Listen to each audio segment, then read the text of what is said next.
Set की परीक्षा की तैयारी करने वाले सभी बच्चों का हार्दिक स्वागत और अभिनंदन है। 5 फरवरी का पेपर हुआ था 12th लेवल का, उसका मैं आपको आंसर की बताने का प्रयास कर रहा हूँ। और जो मैं आंसर की आपको बताऊंगा वो गणित की बताऊंगा।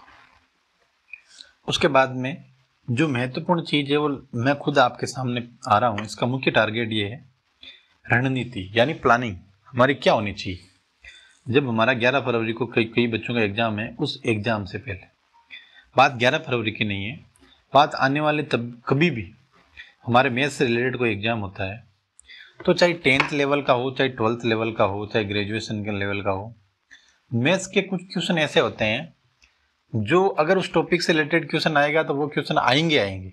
आप कितना भी कुछ कर लो, वो क्वेश्चन कभी परिवर्तित नहीं हो सकते। तो हमारा टारगेट क्या होना चाहिए वो ध्यान रखना। सबसे पहले हम बात कर रहे हैं 11 तारीख की परीक्षा की। तो देखो, जब 11 तारीख की परीक्षा में हम तैयारी करें तो हम कुछ भी टॉपिक में आपके सामने ले रहा हूँ। देखो, लाभ हानि, प्रतिशत, चक्रवर्ती ब्याज, ये तो हम हमेशा ही अध्ययन करते हैं, इसमें कोई दोहराई नहीं, और ये हमेशा ही हमारे चलते रहते हैं। इनकी तो तैयारी हमें करनी है। लेकिन कुछ स्पेशल टॉपिक जो हम बहुत कम पढ़ते हैं, उनमें सबसे बड़ा टॉपिक आता है लोग। लोग से रिलेटेड हर पेपर में एक क्वेश्चन आ रहा है, तो आपको इसकी छोटी मोटी प्रॉपर्टी याद करनी है। तो आधार से रिलेटेड आती है, बस मेन चीज यही है। और एक आधार में पावर आए तो हमें कैसे सोल्व करना है। उसके बाद में जो सेकंड क्वेश्चन आता है वो त्रिभुज से भी बार बार सवाल आ रहे हैं, तो हमें त्रिभुज के भी बेसिक कंसेप्ट तैयार कर रहे हैं। आयतन में गणना बेलन की आयतन की ये तुलना करता है, ये सवाल बार बार आ रहे हैं। उसके अलावा माध्य, माध्यिका और बहुलक के सवाल भी बार बार इसमें आ रहे हैं। हालांकि जब मैं क्वेश्चन कराऊंगा तो आपको सारे टॉपिक क्लियर करवाने का प्रयास करूंगा। मेरा टारगेट ये कतई नहीं है कि जो बाकी भाई जो भी है, मैं बुराई या विवाद मुझसे उनसे कोई कंपटीशन नहीं है। बात ये कि जो वो जारी करते हैं तो इसका ए है, इसका बी है, इसका सी, ये सब बताते हैं। मेरा ये नहीं, जो ए है चाहे बी है चाहे सी हो, आपके बेसिक डाटा क्लियर होने चाहिए। प्राथमिक टारगेट हमारा यही, और बेसिक डाटा को ध्यान में रखते हुए हम ये कार्य कर रहे हैं। ये चीज हमें पता होनी चाहिए और हम यही कार्य करने का प्रयास कर रहे हैं। अब देखो, ऐसे टॉपिक हैं और जब टॉपिक आएंगे तो हम और चर्चा कर लेंगे। अब देखो, हम इनके अध्ययन कर रहे हैं बारी बारी। बहुत अच्छा क्वेश्चन है। क्वेश्चनों का लेवल हालांकि टफ नहीं है, लेकिन क्वेश्चनों के जो टॉपिक से उठाए हैं वो सवाल बहुत अच्छे उठाए। कोई भी क्वेश्चन ऐसा नहीं उठाया जो हमें ऐसा लगता है कि यार ऐसा क्वेश्चन नहीं आना चाहिए। मोस्ट सवाल आया है और अच्छी चीजों से उठाए। सबसे पहला कह रहा है कि ग्राफ को आपको अध्ययन करना है और ये बताना है कि ए और सी के। देखो, ये ए आ गया ए, ये आ गया सी। अब इन विद्यार्थियों की संख्या का अनुपात का पता करना, तो आपको पता है ए में कितने हो गए, ये 5500। क्या हो गए ये मान लो लड़के, और लड़कियां कितनी आ गई 3500। ये कितने हो गए 8000। अब सी की बात करोगे 4500, और ये कितना है 3500। देखो, ये 2500 है और ये आ गया 3500। ये भी 8000, और 8000 को 8000 से काटोगे तो 1:1। बोलो, ये सवाल है कि नहीं? इस प्रकार ये उत्तर आएगा। और अगर ये करते हो आपके एक में से, लेकिन हमें बस करना क्या, ग्राफ का थोड़ा सा अध्ययन ही तो करना है, थोड़ा समय तो देना है। तो मैथमेटिक्स टफ नहीं है, और ग्राफ के बार बार क्वेश्चन आ रहे हैं। और क्या किस लिए आ रहे हैं? सिर्फ ये आ रहे हैं कि ग्राफ हमें पढ़ना आता है कि नहीं आता, ग्राफ का आंसर हम किस प्रकार दे सकते हैं, ये इसी प्रकार के क्वेश्चन आते हैं। और कोई अलग तरीके के सवाल आपके एग्जाम में नहीं आ रहे। पाई चार्ट से रिलेटेड भी आते हैं कि किसकी दुर्घटना कितनी ज्यादा हुई है। तो पाई चार्ट में आप एंगल्स के माध्यम से 360 डिग्री जो भी मान आता है उसमें आपका भाग दे दो। 9 डिग्री में से 360 गुणा कर दो 100, 9 चौक 36। अगर 9 आता है तो 25% होगा अगर डिग्री के रूप में आए। या आप इसमें से देखो, ये काट दिया, कितना बचा 9 चौक 36, 1/4। और 0.25 जो भी आए सही तरीके से हमें भाग देना है। इसका 0.25 आएगा। क्यों? देखो, हम इसको सही कर देते। मान लो अब जब मैं 9 का कह दिया तो इसको मैं सोल्व कराने का प्रयास कर रहा हूँ। 9/360 गुणा 100, ये 0 से कट गया, ये 4 बार कट गया, ठीक है। 10/4, तो 10/4 आएगा तो 2.5%। हमारे कई बार पाई चार्ट से रिलेटेड इस प्रकार के क्वेश्चन आए, हमें ध्यान रखना है और बेसिक डाटा को मजबूत करते हुए आगे बढ़ना है। अगला सवाल बहुत अच्छा सवाल है, ये कई बार परीक्षा में आता है। ये क्या कह रहा है कि ये एंगल है कि नहीं? अब ये एंगल हमें ज्ञात करना है।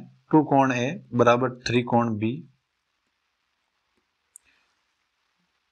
3 कोण बी, फिर 4 कोण सी की जगह 6 आ रहा है। क्या आ रहा है? तो ये हमें सोल्व करना आना चाहिए और यही हम सोल्व करने का प्रयास कर रहे हैं।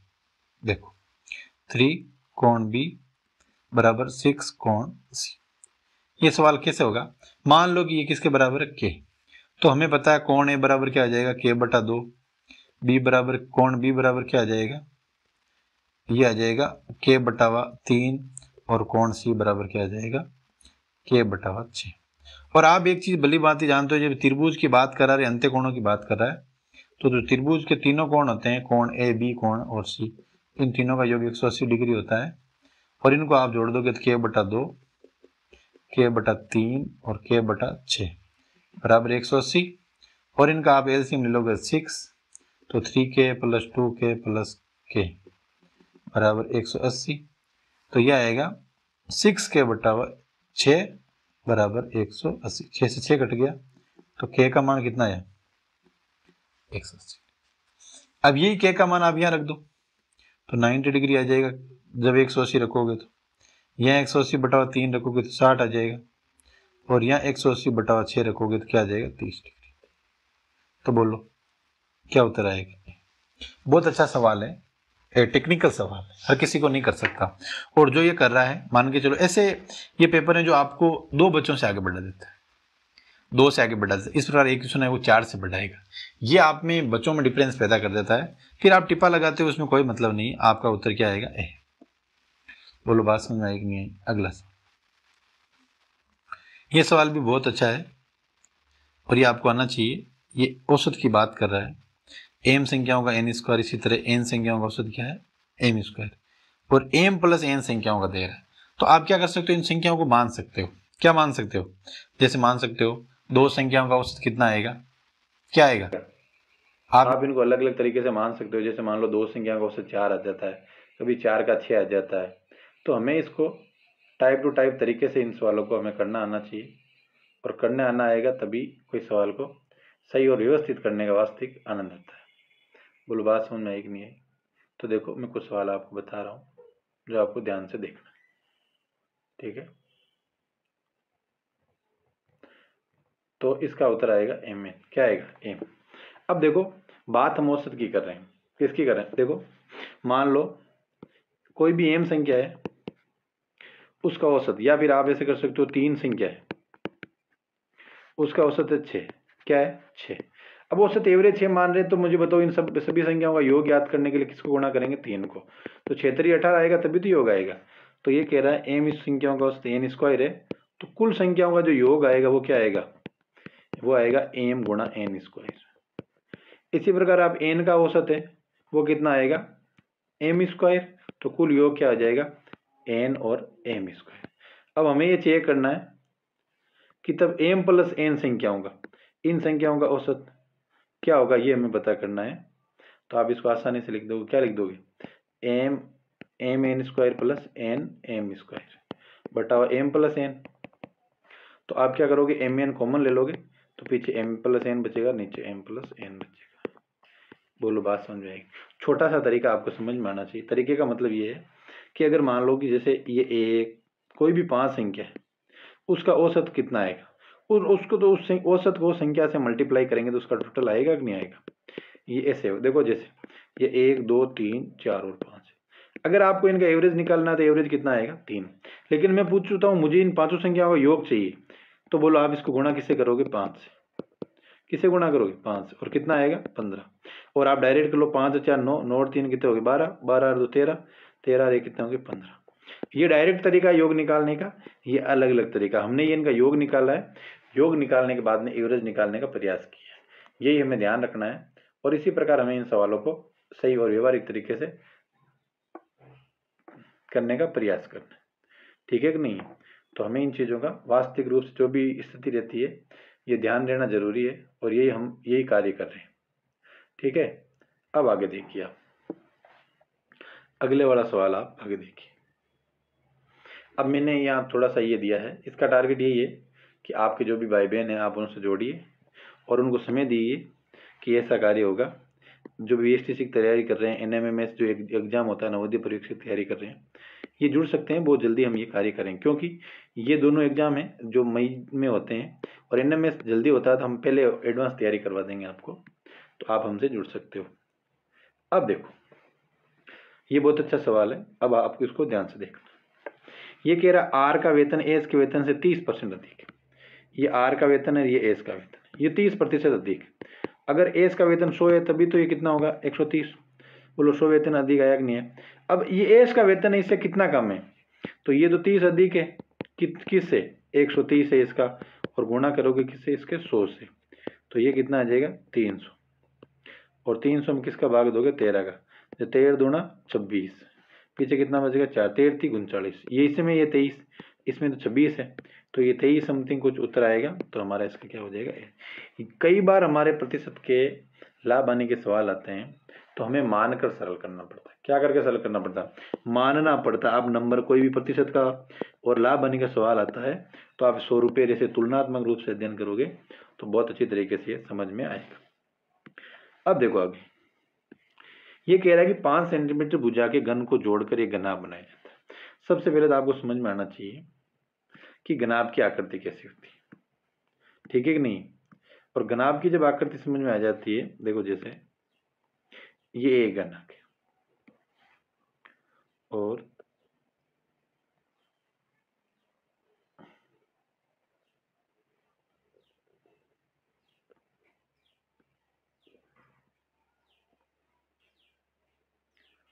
ये दूसरा, ये दो घन है, एक नहीं है। अब ये कह रहा है कि इस एक घन जिसकी लंबाई है 5 सेंटीमीटर, इसमें एक घन और जोड़ दिया तो ये कितनी हो गई 5 और 5 कितनी हो गई 10। अब ये 10 है लंबाई, ये जो आती है ना ये इसकी चौड़ाई है और ये इसकी क्या है ऊंचाई।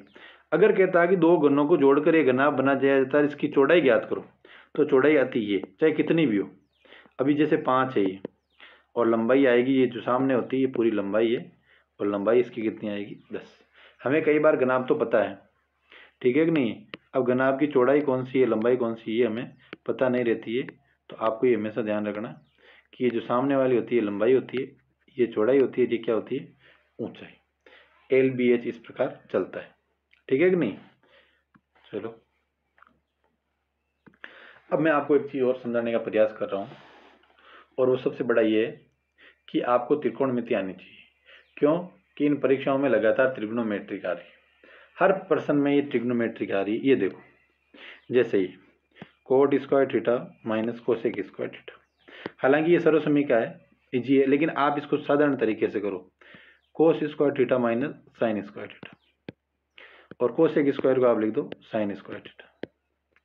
अब आप मुझे बताओ साइन स्क्वायर थीटा कॉमन आ जाएगा तो ये क्या आ जाएगा -1 बटावा साइन स्क्वायर थीटा।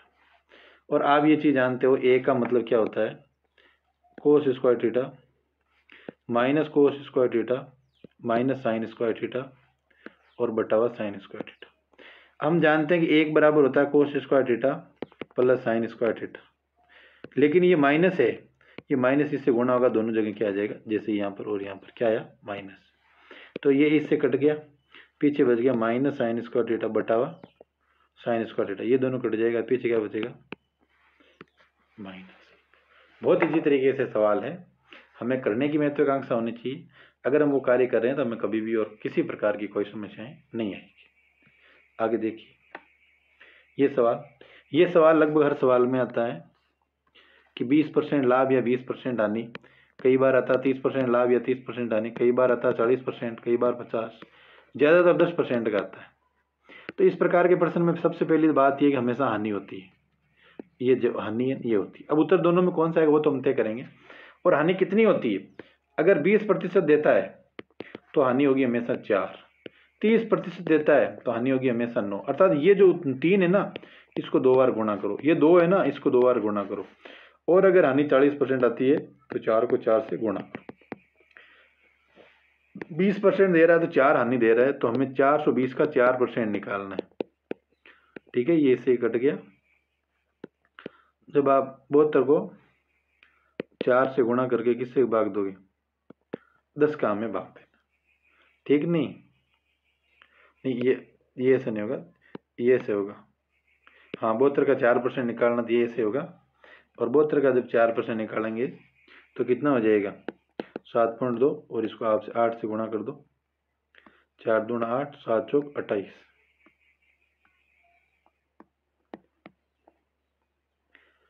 ठीक है कि नहीं। और ये 30 रुपये के लगभग है जो हमें इनमें आपस में घटाना है।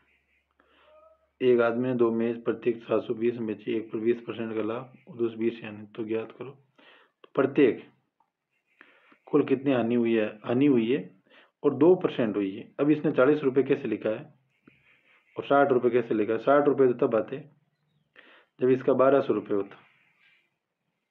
चलो जो भी है, आप ये ध्यान रख लेना, ये कुछ गलती कर रहा है शायद, रुपये की जगह परसेंटेज आता है, 4% की हानि, जो भी आप देख लेना। इस प्रकार हम कर लेंगे और कभी और नई आंसर की जो भी संशोधन होगा देख लेंगे, ठीक नहीं। लेकिन हानि इस प्रकार की होती, ठीक है।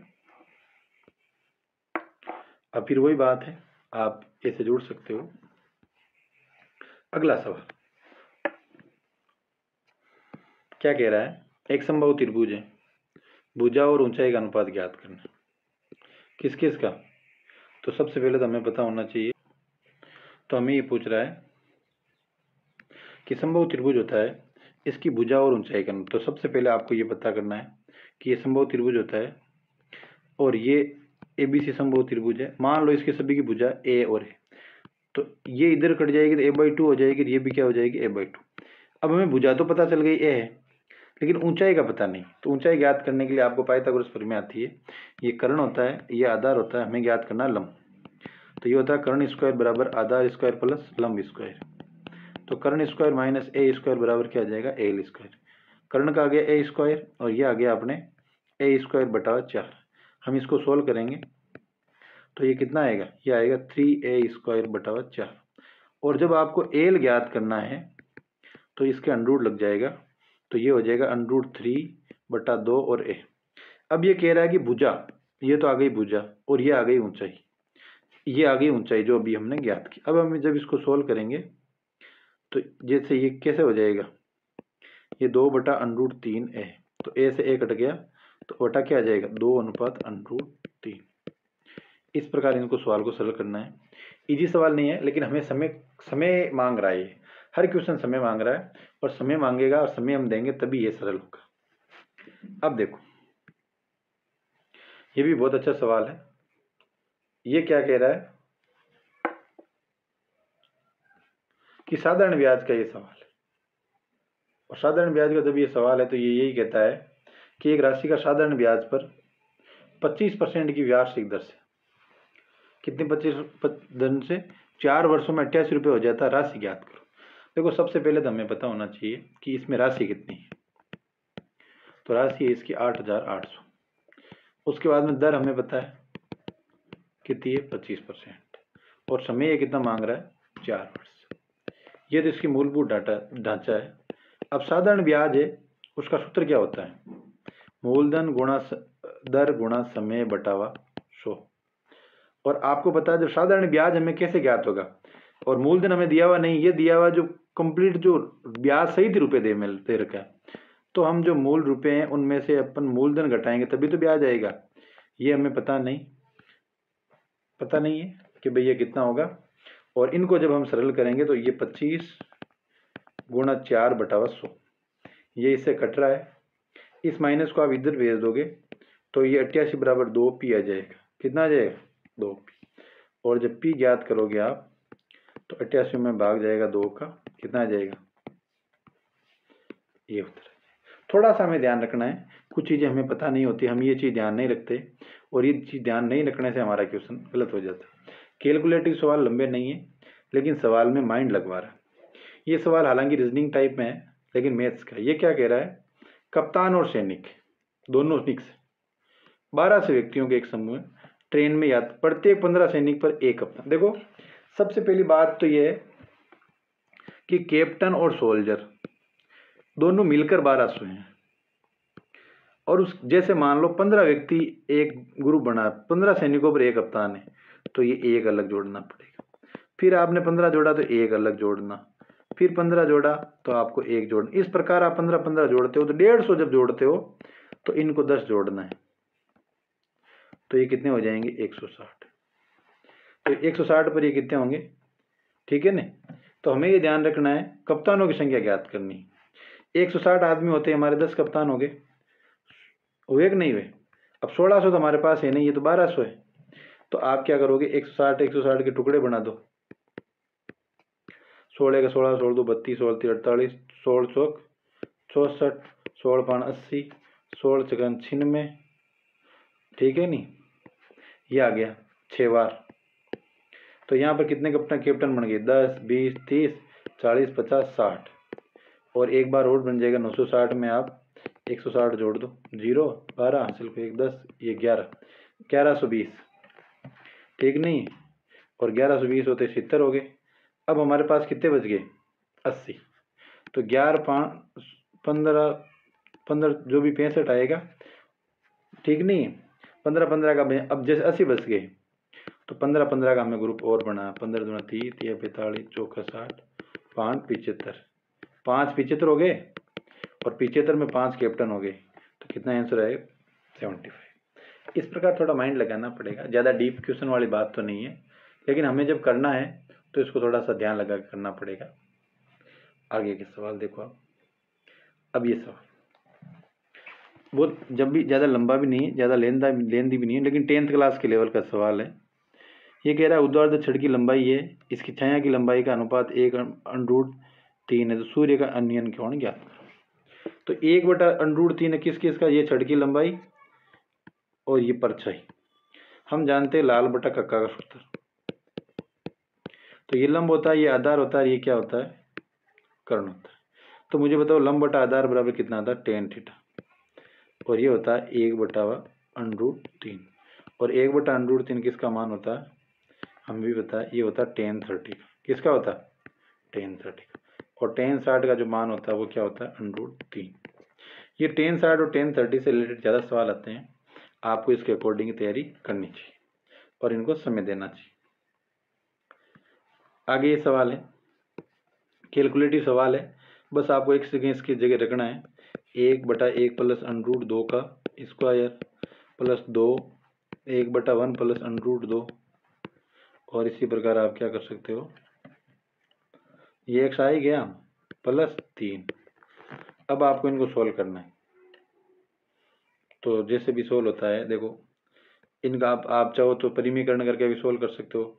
आप स्क्वायर खोल दो, a² plus b² plus 2ab, ये लो ये खुल गया, तो ये आ गया 1/3 प्लस 2√2, फिर प्लस 2, इनको आप सरल कर दोगे, ये ऐसे आएगा, और ये आ गया 3। अब इनको एलसीएम लेकर आप सरल करोगे। ये कैलकुलेटिव क्वेश्चन है, आप देख लेना एक बार, इस प्रकार के लेंदी सवाल परीक्षा में कम ही आते हैं। अब देखो, यदि ऊंचाई को दुगुना कर दिया जाए, आधार को 20% कम कर दिया जाए, तो त्रिभुज का पुराना क्षेत्रफल त्रिभुज के नए क्षेत्रफल का अनुपात क्या होगा। सबसे पहले तो हमें त्रिभुज का क्षेत्रफल आना चाहिए, आधार इंटू ऊंचाई, ठीक है। अब आधार इन शब्द का मानो जितना मान लो 1/2, ये मैंने मान लिया 20 गुना आधार को मान लिया, ऊंचाई तो मान लिया कितना, ऊंचाई तो मान ली 10, और आधार को मान लिया ये भी 10। अब ये क्या कह रहा है, कम कर रहा है, कितना कम कर रहा है, ऊंचाई तो दुगुना कर रहा है, तो ये हो गई 20, और आधार को 20% कम कर रहा है, तो ये हो गया 8। तो इनको जब 4 से गुणा किया तो ये तो आया 80 कम होने के बाद में नया, और इनको सरल कर दिया 10 मानकर, तो ये कितना आया 50, कितना आया 50। तो नए और पुराने का अनुपात पूछा, 0 से 0 कट जाएगा, 5:8, कितना आएगा। इसी प्रकार सवाल आते हैं, हमें चिंता करने की इतनी आवश्यकता ही नहीं है। अब देखो, ये भी बहुत अच्छा सवाल है, ये टी है यहाँ, TO माइनस क्यू, तो कोई ज़्यादा टी, हम देखो एम को एल को एक को देखो, LMNOPQRS टी और यू, TO, टी का इस प्रकार के सवाल ज़्यादा कठिन नहीं आते, थोड़ा सा हमें ध्यान देना पड़ता है। जैसे ये बोल रहा है TO माइनस QR, और उसके बाद में गुणा दे रहा है MN, तो हमें पता है टी का मान कितना 8 है, इसके अनुसार देखो ये 3 आ गया, ये आ गया 56, और ये गुणा आ गया, जब देखो ये NM 21 बता रहा था, ये कितना आ गया 12, तो इनको जब सरल करेंगे तो 27 और ये हो जाएगा 12, और इनको जब आप गुणा करोगे तो ये आ जाएगा 3 2 4। तो 3 का मतलब क्या होता है, O होता है, 2 का मतलब N होता है, और 4 का मतलब P, ONP, अर्थात इसका उत्तर आएगा उत्तर नंबर 4। इन चीज़ों का हमें थोड़ा सा ध्यान रखना है। अगला सवाल बहुत अच्छा है, इसका विशेष रूप से ध्यान रखना है। ये कह रहा है घन के किनारे में 20% वृद्धि की जाएगी तो इसके आयतन में वृद्धि क्या होगी। आपको पता होना चाहिए कि घन का आयतन क्या होता है, भुजा क्यूब। और भुजा क्यूब होता है तो मैं सबसे पहले इसका आयतन 10 मान लेता हूँ। तो 10 जब मान ले तो इसका आयतन हो जाएगा 1000। कितना हो गया, 10 को 10 से गुणा किया, 100 को किया तो 1000। अब इसके आयतन में क्या हो रही है, 20% वृद्धि, तो मतलब 12 गुणा 12 गुणा 12 हो जाएगा। अब इनको गुणा करना है 144, और 144 को आप 12 से गुणा करोगे तो 1440 ये आ जाएगा। और इसको आप जब गुणा करोगे 2 से, या फिर ऐसे कर दोगे 8 8 2, और 1 से करोगे तो 4 4 और 1, तो ये आ जाएगा, ये 8 आ गया, आया कि नहीं है। जैसे ये 2 है, 4 दूना 8, ये 8 आ गया, ये 8 4 12, और ये हो गया 7, ये हो गया 1728। तो हमारे इसमें वृद्धि कितनी होगी, 728, और 728 कितने पर हुई है, 1728 पर। और इसको आप जब गुणा करोगे तो 0 से 0, 7228, और इसमें 172 का भाग दोगे तो हमारा उत्तर आएगा 72.8। थोड़ा सा कैलकुलेटिव सवाल होता है, ज़्यादा नहीं होता, लेकिन हमें इनका ध्यान रखना पड़ता है। बिना ध्यान रखे हुए कभी ये सवाल होते नहीं। अब ये सवाल है, देखो जितने भी पॉइंट है आप इनको सरल करने का एक तरीका और है। 64/30, 3 0 लिख दो आप। फिर 3 है पॉइंट तो 625/20 लिख दो। इसी प्रकार इनको लिख दो 81/30 लिख दो, और उसके बाद में आप 484/100 लिख दो। अब आप इनको जब सरल करोगे सारी चीज़ें मल्टीप्लाई में, तो ये ऊपर 8 वाला बार आ जाएगा, ये 25 बार आ जाएंगे, ये 9 बार हो जाएगा, और 484 को हम जब गुणा करेंगे तो निश्चित रूप से ये 24 का हो, 416 ये नहीं, 22 का होगा। 22 का जब गुणा करेंगे तो ये हो गया 4, ये हो गया 4, बिल्कुल ये भी 4 और ये भी 4, तो ये हो गया 22 का। ये सारे बाहर आ गए। अब अंदर क्या रहा, तो 1/, आप देख सकते हो ये सारी 1/, ये 1000 गुणा 1/100 रहेगा, और इसी प्रकार आप इनको ऊपर भेजोगे तो ये हो जाएगा 1000 गुणा 100/1। अब ये चीज़ें होती है, ये आपस में कट जाएगी। अब बच्चा इनका उत्तर, तो इनको हमें सोल्व करना पड़ेगा। क्या करना पड़ेगा, सोल्व जैसे इससे होता है, ये 11 बार हो गया, ये हो गया 4 बार, तो ये तो हो गया 100, और ये हो गया 99, ये होता है। तो हमें थोड़ा सा कैलकुलेटिव बनना पड़ेगा, थोड़ा समय देना पड़ेगा, तभी पढ़ने का आनंद आएगा। इस चीज़ में आप विशेष रूप से ध्यान रख सकते हो और जुड़ सकते हो। अब देखो ये क्वेश्चन भी बहुत अच्छा है, हालांकि दिमाग लगाने की जरूरत नहीं है। ये कह रहा है पी की आय क्यू से 40% अधिक है। ये 40% अधिक है, 140 है, जब इसकी आय 100 है। क्यू की आय पी से कितना प्रतिशत कम है, तो ये हो गया 40, ये आ गया 140 पर है। आप ये 0 से 0 कट गया, ये 400 में आप 14 का भाग दोगे, 14 × 28, बच्चा कितना 12। अब आप इसमें गुणा कर दोगे तो ये आ जाएगा 28 से 1/14 है, तो 1/7 के लग बटा में तो अपने आप ही बचेगा। देखो थोड़ा सा आप ध्यान दो, थोड़ा सा, क्योंकि इसमें 2 ऑप्शन, ये 4/7 है कितना, इसको हम पूरा कर देते हैं। तो ये भाग दे दिया, ये 120 आ गया। आप इसमें भाग दोगे 8 बार, कितनी बार दोगे, 3 और 8 4 11, 100 बार आ गया। अब बच गया 8, अब संख्या कोई बची नहीं, पूरी आ गई। तो इसमें भागे रहेंगे तो अब टूटेगा भाग, तो पीछे क्या बच गया 8/14, तो ये हो गया 4/7, ये 4/7, ठीक है।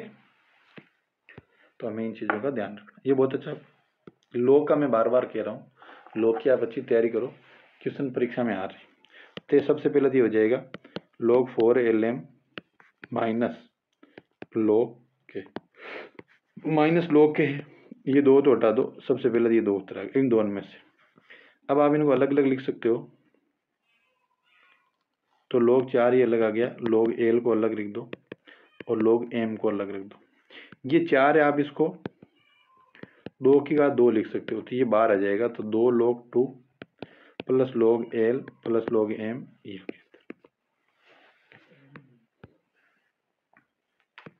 अब ये भी बहुत अच्छा सवाल है, अब आप ध्यान दे सकते हो, ज़्यादा मैं लगभग यही पेपर पूरा सवाल सोल्व कराने की स्थिति में आ गया।